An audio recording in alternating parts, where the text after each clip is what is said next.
boyfriend ntabwo ari umubyeyi, boyfriend nta nubwo ari umushinga wo kugufasha, yansanze hari uko mbayeho, kuba twakundana ntabwo bivuze ko nyine agiye kwitaho papa wanjye cyangwa mama wanjye ngo ajye afasha ibintu byose.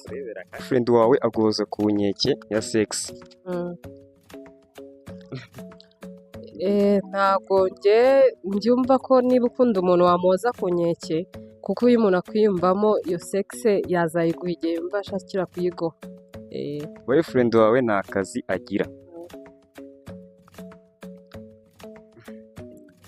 Akazi karaza cyangwa kakagenda. Ikibazo ni umuntu uba udashaka akazi, naho kuba aka kanya atagafite ntabwo bivuze ko atazakabona. Yakubujije inshuti z'abahungu zawe za best friend, ati agushaka wenyine ntabwo agushakana n'izindi nshuti.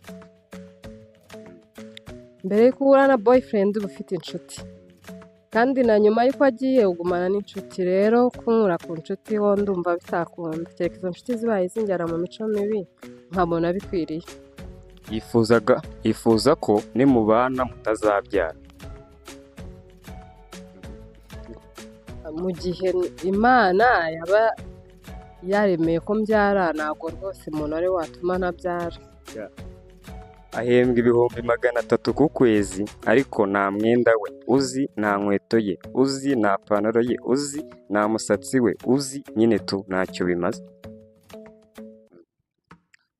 Boyfriend ntabwo ari umubyeyi, boyfriend nta nubwo ari umushinga wo kugufasha, yansanze hari uko mbayeho, kuba twakundana ntabwo bivuze ko nyine agiye kwitaho papa wanjye cyangwa mama wanjye ngo ajye afasha ibintu byose. 300 ntanakudodeshereza inkweto.